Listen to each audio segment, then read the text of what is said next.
మంది దేవుని బిడ్డల మధ్యలో కలిసే అవకాశం ఎడారి లాంటి దేశంలో వయాసిస్సులు దొరికినట్లుగా ఈ యొక్క ఎడారి దేశంలో మిమ్మల్ని కలిసే అవకాశం దేవుడు ఇచ్చారు. పిల్లలు నేను ఒక చిన్న సంఘటన చెప్పి నేను క్లోజ్ చేస్తాను. 1914 సంవత్సరంలో జరిగింది ఈ సంఘటన. ఒక ఇద్దరు భర్త భార్యలు మిషనరీస్ వాళ్ళ పిల్లల్ని వాళ్ళ కొడుకుని ఏం చేశారంటే ఇంగ్లాండ్లో ఉన్న మిషనరీ స్కూల్లో వేశారు. వీళ్ళేమో చైనాకు మిషనరీలుగా వెళ్ళారు. ఆ అబ్బాయి చదువుకుని పెద్ద అయిన తర్వాత స్కాట్లాండ్ వాళ్ళ దేశం స్కాట్లాండ్కి వెళ్ళిపోయాడు. అక్కడ గేమ్స్ జరుగుతున్నాయి, ఒలింపిక్ గేమ్స్ అనమాట. ఆ ఒలింపిక్ గేమ్స్లో ఈయన పాల్గొనడం కోసం వచ్చాడు. అతని మీద దేశానికి అందరికీ ఎక్స్పెక్టేషన్స్ ఉన్నాయి. ఇతడు కనుక ఉంటే తప్పకుండా మనకు గోల్డ్ మెడల్ వస్తుంది అని. ధోని ఉంటే కోహ్లీ ఉంటే మనకి ఎట్లా నమ్మకం ఉంటుంది, అతడు ఉంటే వస్తుందని. అయితే ఆ రోజు ఆదివారం నాడు 100 మీటర్ల పరుగు పందెం. ఆయన ప్రార్థన చేసుకుంటున్నాడు. కోచ్ వచ్చి చెప్పాడు, సార్ టైం అవుతుంది రండి సార్ అంటే, నన్ను క్షమించండి సార్ నేను పాల్గొనలేను అని చెప్పాడు. ఆయన ఏం మాట్లాడుతున్నావు, నువ్వు బుద్ధుందా నీకేమన్నా? నీ మీద కొన్ని కోట్లు ఖర్చు పెట్టారు స్పాన్సర్స్, నువ్వు ఇప్పుడు పాల్గొనంటే ఎట్లా? నువ్వు వచ్చి ఓడిపోయినా పర్లేదు కానీ వాళ్ళ పాల్గొనంటే ఎలా అంటే నిజంగా చెప్తాడు, సారీ సార్ నన్ను క్షమించండి, మీరు ఏమైనా చేయండి, ఈరోజు ఆదివారం నేను పాల్గొనను అని చెప్పాడు. నిరాశపడుతున్నాడు. ఆ టైంలో ఏం చేయాలో అర్థం కాలేదు. దేశం అంతా చూస్తుంది టీవీలల్లో, వీలు కాలేదు. తర్వాత నెక్స్ట్ డే నాడు మళ్ళీ పరుగు పందాలు, 400 మీటర్ల పరుగు పందాలు. ఈయన 100కే ప్రిపేర్ అయ్యాడు. కానీ వచ్చి రిక్వెస్ట్ చేశాడు, సార్ నాకు అవకాశం ఇస్తే ఈ 400 మీటర్లో నేను పాల్గొంటానండి అన్నాడు. అంటే బుద్ధుందా నీకు, నిన్న పాల్గొనంటే పాల్గొనలేదు, ఇప్పుడు వచ్చి నువ్వు ప్రిపేర్ కాదు ఎలా పాల్గొంటావు అని కోపంగా విసుగ్గా తనకు అనుమతించాడు. అనుమతిస్తే తను పాల్గొన్నాడు. దేవుని దయ వలన వరల్డ్ రికార్డ్ బ్రేక్ చేసి గోల్డ్ మెడల్ తీసుకొచ్చాడు ఆ 400 మీటర్ల పరుగు పందాల్లో. అయితే ఆయన వెళ్ళేటప్పుడు ఆ క్రీజులో ఉన్నప్పుడు ఏం జరిగిందంటే, ఒక స్త్రీ వృద్ధాప్యంలో ఉన్న ఒక స్త్రీ గౌన్ తోటి ఆ బారికేట్లు తొలగించుకొని వచ్చి ఆయనకు చిట్టి ఇస్తుంది. ఆ చిట్టి ఆయన చూడలేదు, లవ్ లెటర్ అనుకున్నాడు, ఏమనుకుంటు చూడలేదు, పక్కన ఉంటాడు. అక్కడికి రీచ్ అయిన తర్వాత దాన్ని ఓపెన్ చేసి చూస్తాడు. ఇప్పుడు మీరు ఆ చిట్టి ఏంటో చూడండి. 1 సమూయేలు గ్రంథము 2వ అధ్యాయం 30 వచనం చివరి 2 భాగాలు, చివరి భాగం. 1 సమూయేలు 2వ అధ్యాయం 30 వచనం.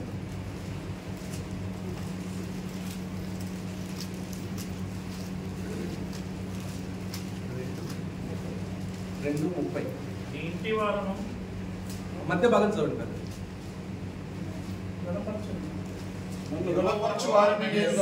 నన్ను ఘనపరచు వారిని నేను ఘనపరచుదును, నన్ను తృణీకరించు వారిని ఈ వచనము ఆమె ఇచ్చిందనమాట. దాన్ని చూశాడు ఆయన. ఆదివారం నాడు నేను పరిగెత్తను అని సిన్సియర్గా కమిటెడ్గా ఉన్నాడు. ఏమనుకుంటారో, నా దేశం ఏమనుకుంటుంది, స్పాన్సర్స్ ఏమనుకుంటారో పట్టించుకోలేదు. నా దేవుని గణపరచాలనుకున్నాడు, గణపరిచాడు. ఆ తర్వాత తను 100 మీటర్ల పరుగు పందెంలో పాల్గొంటే 9.7 సెకండ్లలో రికార్డు బ్రేక్ చేస్తే 37 సంవత్సరాలు తన మీదనే ఆ యొక్క రికార్డు ఉంది. ఆ తర్వాత బ్రేక్ అయింది. ఎందుకు చెప్తున్నాను చెప్పాలనుకుంటున్న పిల్లరా, ఆయన పేరు ఎరిక్ లిటిల్. దేవుని కోసం తను నిలబడ్డాడు, దేవుని గణపరిచాడు, దేవుడు అతన్ని గణపరిచాడు. నేను మీ అందరినీ ఒక కోరిక కోరాలనుకుంటున్నాను, మనందరం కలిసి దేవుని గణపడతాం. ఎలా గణపడతాం? ఏకైక వాక్యం, దేవుని వాక్యాన్ని వింటే, అది సత్యం అని తెలిస్తే, ఇంటర్ప్రిటేషన్ కరెక్ట్ అని అర్థమైన తర్వాత, నీకు ప్రపంచం అడ్డొచ్చినా, కుటుంబం అడ్డొచ్చినా, నీ భార్య నీ ప్రాణం అడ్డొచ్చినా కూడా ఆ వాక్యానికే లోబడాలని నువ్వు తీర్మానం తీసుకుంటూ చూడు, అది నువ్వు దేవుని కనపరచు. రెండోది ఒక పని చేద్దాం, అంత గొప్ప దేవుని ఈ ప్రపంచానికి చూపిద్దాం. ఎలా చెప్తాం? చెప్పగలిగితే పక్కన ఉన్న రిమోట్ వినడు, కానీ పక్కన ఉన్న రిమోట్ కూడా వినగలిగే ఒక అవకాశం ఉంది. అది ఈరోజున్న టెక్నాలజీ ద్వారా మనకు కలుగుతుంది. అదే సోషల్ మీడియా, సినిమా ద్వారా. మేము అలాంటి ఎరిక్ లిటిల్ ఎలాగో ఈయన కూడా ఒక అద్భుతమైనటువంటి వ్యక్తి. ఈ పుస్తకం మీకు ఎవరికైనా కావాలంటే నెట్లో దొరుకుతుంది, తీసుకోవచ్చు. అవకాశం ఉంటే కూడా మాస్టర్ గారు కూడా ఇద్దాము, దైవజన్ కూడా ఇస్తారు, మీరు ఎంత చదువుకోవచ్చు. ఈయన పండిట్ ధర్మప్రకాష్ శర్మ దేవుని నమ్ముకొని తన దేవుడిని ఎలా కనపరచడం మీరు చూడండి. ఈ విషయాన్ని ఒక సినిమా రూపంలో మనం చూపించామనుకోండి, కొన్ని కోట్ల మంది తెలుస్తుంది. భారతదేశంలో 150 కోట్ల మంది కాదు సుమా, ఈ దుబాయ్లో ఉన్న అన్ని కోట్ల మంది కూడా వెళ్తారు. ఎందుకంటే ఆ సినిమాని అరబ్బీలో కూడా ట్రాన్స్లేట్ చేస్తారు. అయితే ఇంత గొప్ప ఘనమైన పని చేయాలంటే చాలా ఖర్చుతో కూడుకుంటుంది, సాధ్యం కాదు.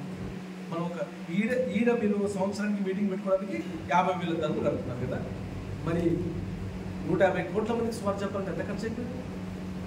100 కోట్లు ఖర్చు అవుతుంది. కానీ ఒక 10 కోట్లలో చేయడం కోసం చాలా ఖర్చును తగ్గించి ఏర్పాటు చేశాం.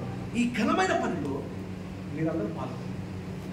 దేవుని కోసం ఘనమైన కార్యం చేద్దాం. అన్న మార్కన్నా మేమందరం కలిసి మేము ఈ పనిలో ముందుకెళ్ళాము. జీటీసీలో అదే చెప్పాము, దేవుడి కొరకు ఘనమైన కార్యం చేద్దాం, మీరందరూ చేద్దాం. దేవుడి ఈ అవకాశం చేద్దాం. దేవుడికి మీ అందరికీ నా ధన్యవాదాలు చేస్తాను. ఒక మాట, ఒకటే నిమిషం. 119వ కీర్తన 91వ వచనం ఒక్కసారి చదువుతా.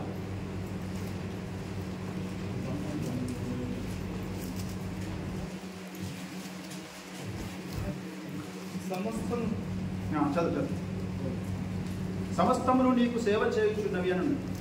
ఈనాడు మన దగ్గర ఉన్న ఒక సమస్య ఏంటంటే సినిమా దేవునికి సేవ చేస్తలేదు. దేవునికి సేవ చేసేటట్టుగా దేవుడు మరి అన్నుడైనటువంటి బ్రాహ్మణుడైనటువంటి విజయ్ చంద్ర గారిని వాడుకొని కరుణామయుడు మూవీ తీశాడు. దాని ద్వారా చాలా మంది రక్షణ పొందారు. మొట్టమొదటి తెలుగు పాన్ వరల్డ్ మూవీ అది. దేవుడు అంత ఆశ్రయించాడు దాన్ని. అయితే ఈనాడు మరి ఈ మూవీ ద్వారా మనం సువార్త చెప్పాలనుకుంటున్నాం. సమస్తం దేవుడికి సేవ చేస్తాయి. అంటే మనలో కొంతమందికి మూవీ ఆ సినిమాలు మనకి ఎందుకని అభిప్రాయాలు ఉంటాయి కదా, అందుకొరకు ఈ విషయం చెప్తున్నా. కనుక ఏదైనా దేవుడు నడిపిస్తేనే కదా ముందుకు వెళ్తాము. దీని కొరకు మీరు అందరూ కూడా ప్రార్థించండి. భవిష్యత్తులో గొప్ప కార్యం దేవుడు చేయబోతున్నాడు. ఎందుకంటే ఈనాడు భారతదేశంలో సువార్త ప్రకటించడానికి చాలా అడ్డంకులు ఉన్నాయి. గల్లీ మొదలుకొని సిటీ వరకు అక్కడ ఉన్న మతోన్మాదం పెరిగిపోయి స్వార్థ ప్రకటించినట్టు కొడుతున్నారు, చంపుతున్నారు, చేస్తున్నారు. మూవీని ఎవడేం చేయలేదు, ఎప్పటికీ గుర్తుపోతుంది. కనుక ఈ విధమైన ప్రయత్నంలో మీ అందరూ ప్రార్థించాలని మనం చేస్తున్నాను. మరి ఈ గ్రంథం దైవజనులందరికీ దీనికి 10 కోట్ల ఖర్చు అవుతుంది. మీరు అందరూ కూడా ప్రార్థించండి.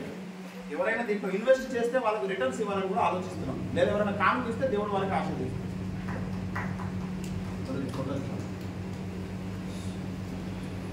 కింద ఉన్న వైట్ కట్టి స్ట్రైట్ పెట్టుకోండి.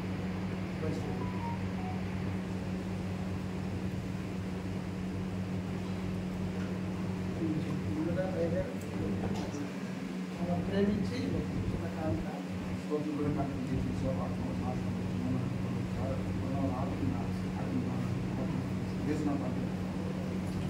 అందరూ లేచి నిలబడితే దైవజనులు కాగిత దానియలయ్య గారు ముందరికి వచ్చి ముగింపు ప్రార్థన చేస్తారు.